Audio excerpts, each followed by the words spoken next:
Kembali lagi bersama saya si Unyil. Bangus. Kali ini si Unyil akan membahas sebuah film yang berjudul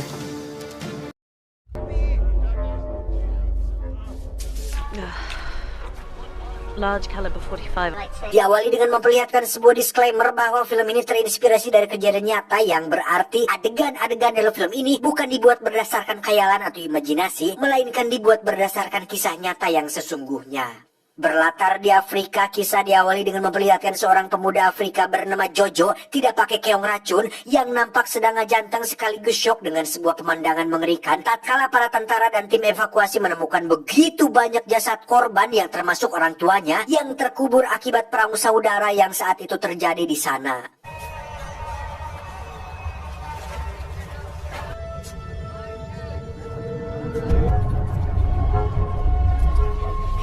Ketika seorang wanita dan satu komandan sedang menggali kuburan lain, tiba-tiba mereka dikejutkan dengan sebuah getaran hebat dan... ya, si wanita pun tewas ditarik ke dalam air yang meskipun sudah diberondong peluru oleh para pasukan, si wanita tetap mati dengan kondisi tubuh terbelah. Dan inilah Primeval. Kejadian ini pun menjadi topik utama di berita-berita mancanegara hingga ditugaskanlah sekelompok tim reporter berita. Di antaranya ada tim sang ketua, Afifa sang reporter hewan, Stephen sang kameramen, dan Matt Collin atau kita panggil saja Mamat sang pentualang penjinak binatang pengendali ular garaga penakluk buaya tidak pakai darat. To produce a story on this crocodile? Yeah, and I want you to capture it. Network News Channel will finance the hunt in exchange for exclusive rights.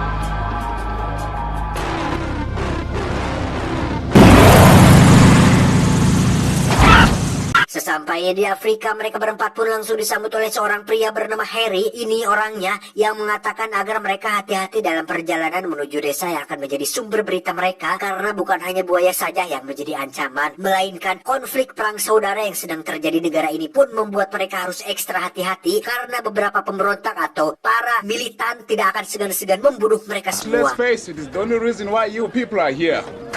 Good luck.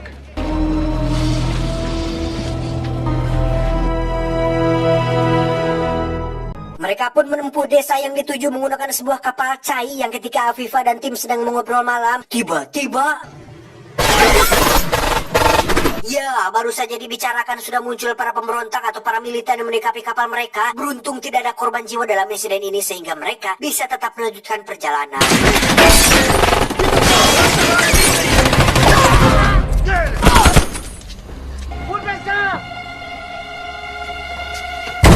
Di sisi lain, lebih tepatnya desa yang akan mereka tuju, yakni desa Soria Miduha, bukan Mitoha ya, Miduha. Kita akan melihat seorang anak kecil yang sedang akan mengambil bonekanya yang hanyut, dan tiba-tiba... kembali ke tim dan kawan-kawan yang sudah sampai di checkpoint pertama, yang di situ mereka bertemu dengan seorang pria bernama Jacob. Ini orangnya yang akan bertugas menjadi pemandu mereka menuju desa Soria, di mana Jacob sendiri merupakan seorang pemburu berlisensi yang ahli dalam memburu predator mematikan, yakni buaya. Yang dimana hal itu sedikit ditentang oleh Mamat sang petualang, yang notabene dirinya merupakan penyayang binatang dan menganggap bahwa buaya adalah hewan yang berharga yang tidak bisa begitu saja untuk dibunuh. Poacher? No, I'm a licensed hunter. I'll cool the whole thing off. I'll pack up my gear. Singkat cerita, esok pagi pun tiba. Dibantu beberapa warga lokal, Jacob pun membawa tim dan kawan-kawan menuju desa Soria, di mana dia juga membawa sebuah kandang raksasa untuk menjebak dan menangkap buaya yang sedang mereka buru.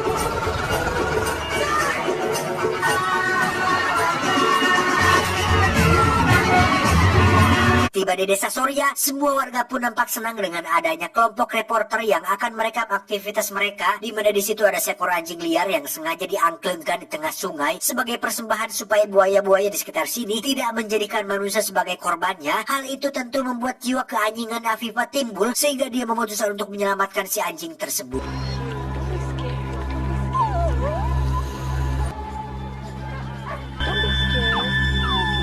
Sebelum pergi ke lokasi tempat tewasnya si wanita yang ada di awal film, tim dan kawan-kawan pun menemui seorang dukun desa untuk mendapatkan sedikit informasi via gaib tentang apa yang akan mereka hadapi di sini. Di mana Mbah Dukun mengatakan bahwa buaya yang sedang mereka cari yang telah menewaskan banyak korban jiwa merupakan buaya dengan spesies terbesar yang pernah ada, di mana peluru biasa tak akan mempan terhadap buaya dengan kulit tebal dan tidak punya rasa malu tersebut.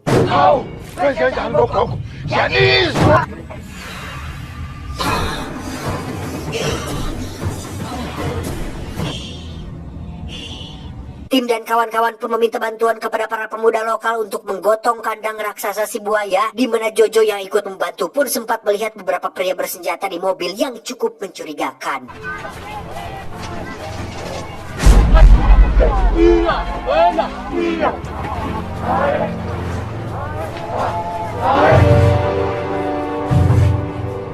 Tiba di lokasi, Jacob pun langsung memasang kandang dengan seekor kambing sebagai umpannya, sementara tim dan kawan-kawan bersiap dengan kamera dan peralatan mereka yang akan merekam dan memantau seluruh aktivitas yang terjadi pada kandang tersebut.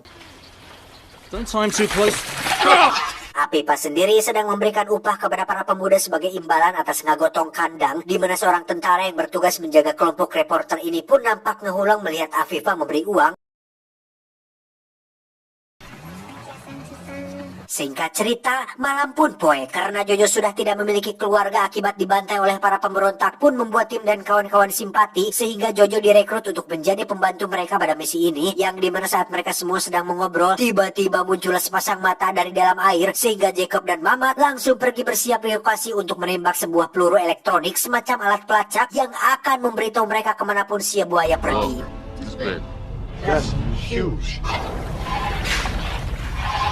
Ukuran dari si buaya ini ternyata sama persis dengan apa yang dikatakan oleh Mbah Dukun, yakni berukuran mungkin 3-5 kali lipat ukuran manusia, di mana saat buaya ini batal memakan umpannya, Mamat pun segera menembakkan peluru pelacaknya sehingga mereka tidak akan kehilangan posisi si buaya tersebut.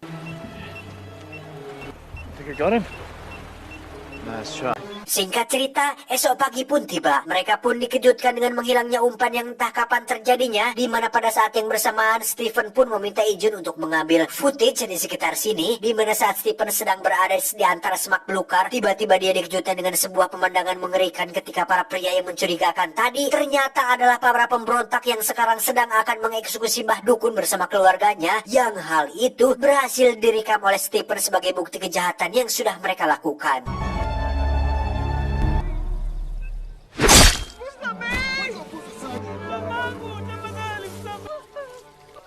Sebagai pria keturunan Afrika, Stephen tentunya sangat geram dengan tindakan para pemberontak, di mana dia meminta agar mereka segera pulang dan melaporkan hal ini. Tetapi Jacob yang sudah bertahun-tahun di tempat ini pun mengatakan bahwa percuma saja kau melapor karena terdapat banyak sekali oknum yang terlibat dalam konflik ini, sehingga ketika kau mencoba melapor, mungkin kaulah yang justru akan mati. Okay. Well, we'll call the police. Don't be cynical, Stephen. I'm not being cynical. No. We're powerless. There's nothing to be done. Di sisi lain, kita akan melihat Jojo sedang masuk ke dalam kandang dan memancing buaya itu untuk muncul, di mana motivasi dia melakukan itu adalah karena ingin berjasa kepada tim dan kawan-kawan dan berharap akan diajak ke Amerika setelah misi ini selesai. Tapi tiba-tiba, Oh, shit. ya, saat itulah muncul si buaya yang mencoba untuk menenggelamkan si Jojo, di mana kita akhirnya akan melihat ukuran si buaya yang sangat-sangat besar. Bahkan ketika The Rock alias Dwayne Johnson ditelan hidup-hidup pun tak akan mampu bertahan dari 10 detik oleh karena ukurannya yang sangat-sangat babon.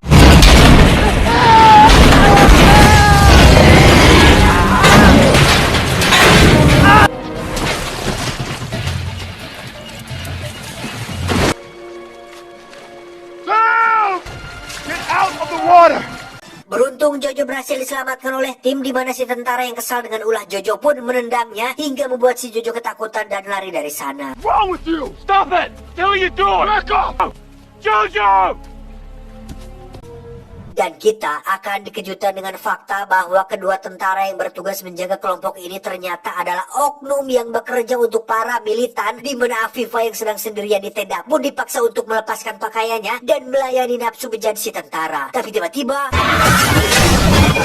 ya, muncullah si buaya yang langsung menyantok si tentara, di mana Afifa langsung lari ke tim dan yang lain hingga mereka kembali ke tenda tersebut dan memutuskan untuk pergi meninggalkan tempat ini. About your crocodile.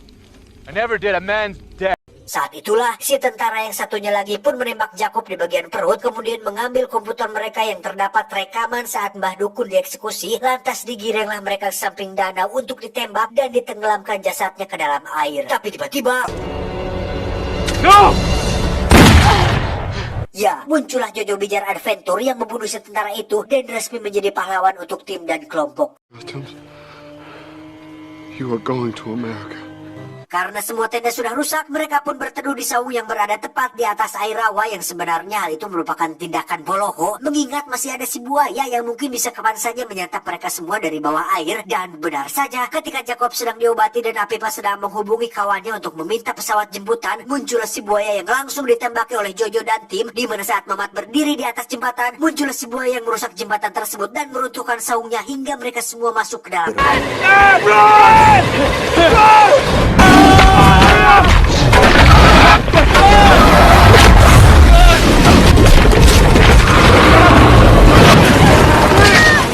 Dan ketika mereka semua berhasil naik ke atas saung runtuh, Jacob pun berhasil mengambil sebuah granat dan melepaskan safety pin-nya. Kemudian disantok oleh si buaya yang ternyata tidak hanya punya badan besar, tetapi memiliki sebuah otak cerdas, di mana si buaya tidak langsung memakannya, melainkan melemparkannya terlebih dahulu hingga sampai granatnya meledak. Barulah si buaya memakan Jacob yang membuat semua orang olohok dibuatnya. Keesokan harinya mereka pun masih terjebak di atas saung runtuh tepat di atas rawa, di mana helikopter jemputan akhirnya muncul sehingga mereka terpaksa harus turun ke dalam rawa dan mencapai daratan.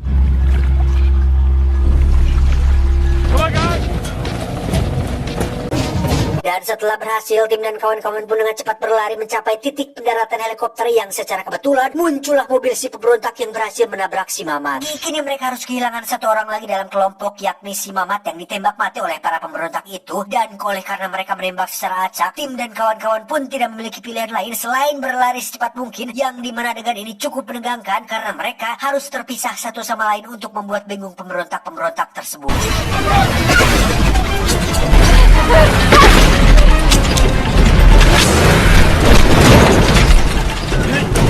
Stephen sendiri turun ke dalam rawa dan harus terjebak di antara duri oleh karena terkejut dengan kemunculan ular yang ada di atas pohon. Sementara itu, si Jojo harus tertembak di bagian bahu hingga terjatuh ke dalam air, yang justru membuat kedua pemberontak itu mengalami kecelakaan yang membuat salah satu dari mereka berdua tewas terlempar keluar dari dalam mobil. Saat itulah muncul si pemberontak berbadan besar turun untuk membunuh Jojo, tapi beruntung ada si tim yang menodongkan senapan kosong yang pada akhirnya mereka berdua terlibat perkelahian sengit.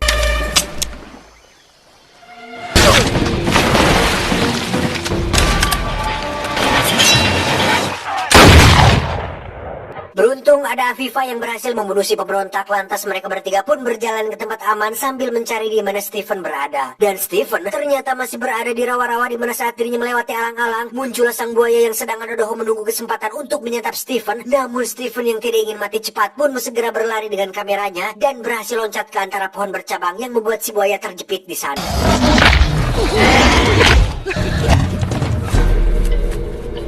Namun ternyata buaya ini sangat pantang menyerah, di mana si buaya tetap mengejar Stephen sampai ke daratan dan...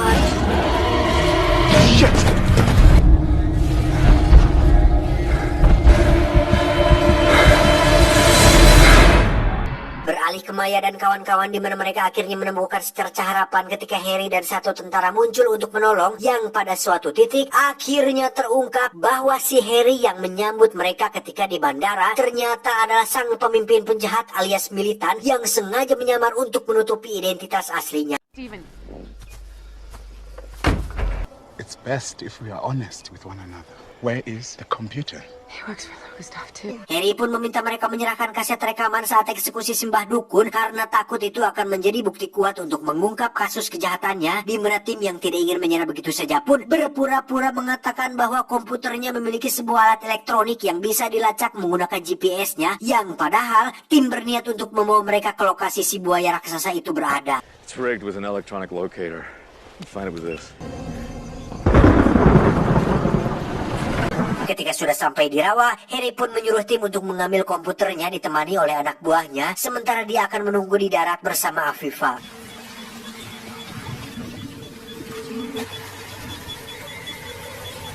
Sampai di titik lokasi alat pelacaknya, betapa terkejutnya tim ketika melihat Stephen sudah terbujur kaku tak bernyawa berserta alat pelacaknya yang ternyata sudah terlepas dari tubuh si buaya tersebut.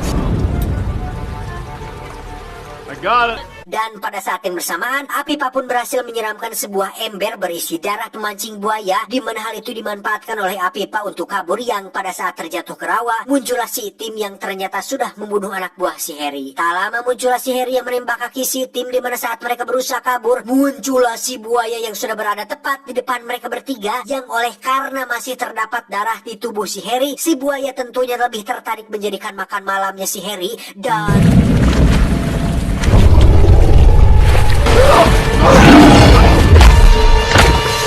Kesempatan itu pun dimanfaatkan Afifa dan Tim untuk melarikan diri, di mana mereka bertiga berhasil mencapai mobil milik Harry yang di dalamnya sudah ada si Jojo yang sedang terluka. Dan ketika mobilnya selip, tiba-tiba